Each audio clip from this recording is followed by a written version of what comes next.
What's up guys, and welcome back to Wall Street Millennial. On this channel and podcast, we cover everything related to stocks and investing. Twitter's share price has been on a wild ride over the past few months. In early April, Tesla techno king Elon Musk revealed that he purchased a 9.2% stake in the company. Shortly thereafter, he signed a definitive agreement to acquire the entire company for $54.20 per share, or $44 billion in total. The share price initially surged within striking distance of the buyout price, as investors thought that there was a very high probability of the deal being closed. But since then, it has given up more than all of those gains, and the share price currently sits slightly below where it was before Musk got involved. Last week, Musk officially pulled out of the Twitter deal, with his lawyers claiming that the company had not provided adequate information about the number of fake accounts on the platform. But this deal is far from over, and there's still a good chance that Musk will buy the company. Twitter's board of directors recommended that shareholders vote in favor of the deal and intend to take legal action to force him to buy the company. In fact, the prominent hedge fund Hindenburg Research says that they've built up a significant long position in Twitter stock because they think the deal will still go through. In this video and podcast, we'll look at the latest developments in the Twitter saga and try to handicap the likelihood of Musk buying the company. On April 25th, Elon Musk signed a definitive agreement to acquire Twitter. This means that as long as Twitter does not breach the merger agreement, Musk is legally obligated to acquire the company at the agreed upon price. The agreement specifically stated that the deal is not subject to business due diligence. In fact, Twitter said that this is one of the key reasons that they agreed to Musk's buyout offer. Other potential buyers would likely require substantial due diligence, which could threaten to delay the closing of the deal. This made Musk's proposal superior to other hypothetical buyers, and it was thus in the best interest of shareholders. The fact that Musk signed the definitive agreement gives Twitter a pretty strong case to force him to close the deal in court. Almost immediately after Musk officially pulled out, Twitter filed a lawsuit to do just that. In typical Musk fashion, the CEO of Tesla responded by tweeting memes. He compared his abilities to Chuck Norris. While it looks like he has only one pawn left on the chessboard, he still has Twitter in checkmate. The main crux of his legal case is that Twitter misled him about the number of bots and fake accounts on the platform, and violated the merger agreement by not disclosing adequate information. In their regulatory filings, Twitter says that less than 5% of monetizable daily active users on the platform are bots or spam accounts. Musk did his own preliminary investigation, which involved randomly sampling 100 accounts and manually checking whether or not they appear to be fake. His approach found that over 20% of the accounts were likely fake, far higher than the 5% that Twitter reported. The problem is that Musk's method of counting bots is almost completely useless. Bots are not evenly distributed across Twitter, so it can be very difficult to find a truly random sample. Many accounts that look like bots may in fact be real people.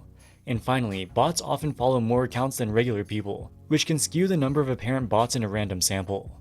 And finally, we don't even know what Twitter considers to be a monetizable daily active user. Even if you knew for sure how many bots are on the platform, it would be impossible to prove Twitter's claim wrong. The problem of fake accounts on Twitter has been a well-known issue long before Musk ever got involved in the company. Musk himself said that once he takes over Twitter, reducing the spam accounts would be a top priority. So it seems a bit disingenuous that he wants to pull out for this reason now.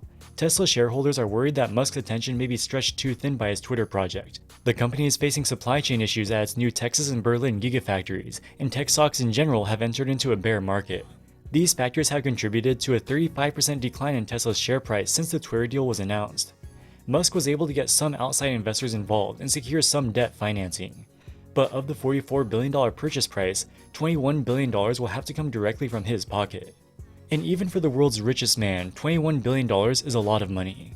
When he first signed the deal, he would have had to sell about 10% of his Tesla stake for this. Today, this has increased to 14%. He views Tesla like it's his child. Selling such a large percentage of his ownership may be too tough of a pill to swallow. Another thing to consider is that for the past few months, Musk has been very active on social media trashing Twitter. He's basically accusing them of scamming their advertisers by showing ads to fake users. If advertisers believe his claims, this could have a negative impact on Twitter's ability to generate revenue. This puts Musk in a very precarious situation, as he has decreased the value of the company that he may very well be forced to buy. He's playing a high-stakes poker game. He hopes to pull out of the deal by attacking the company's bot problem. But if his plan doesn't work, he'll incur an even greater loss if a court forces him to buy the company anyway. So how will this all play out? Broadly speaking, there are three main scenarios. The first option is this goes to court and the judge sides with Musk. In this scenario, he may have to pay the $1 billion breakup fee, but this is peanuts compared to the $44 billion purchase price.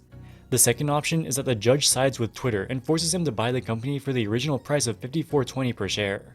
And the third scenario is that Twitter doesn't want to engage in a protracted legal battle and settles with Musk out of court. They could either sell it to him for a price less than $54.20 per share, or Musk could agree to pay them a breakup fee in excess of $1 billion. While nobody knows exactly what will happen, it's starting to look like the third option is the most likely.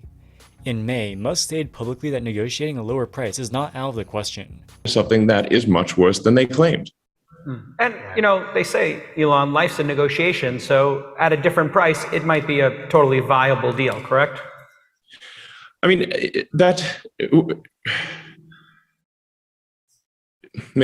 not out of the question. Okay. But I really would, this is, the more questions I ask, the more my concerns grow. So he doesn't want to be too open about the fact that he's trying to get a lower price, as this could be used against him in court. So the fact that he says it's even a possibility could be interpreted as a sign that he still wants to buy the company. So how likely are each of these scenarios? Currently, Twitter trades for $38 per share, which is almost exactly the same price as before Musk got involved. However, during the same period, the global X social media ETF has fallen by about 20%. So had it not been for the potential acquisition, Twitter probably also would have fallen about 20% to $30 per share. If Twitter succeeds in court, the share price will be worth $54.20, as this is the price that Musk will be forced to buy it at.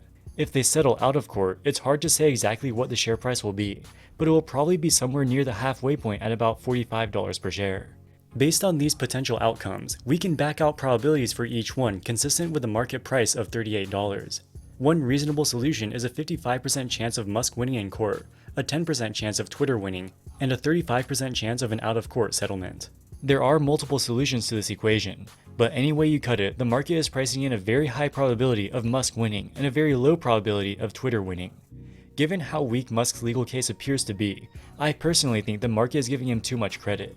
For full disclosure, I own a small position in Twitter shares, as I think the most likely outcome is an out-of-court settlement at a price higher than $38.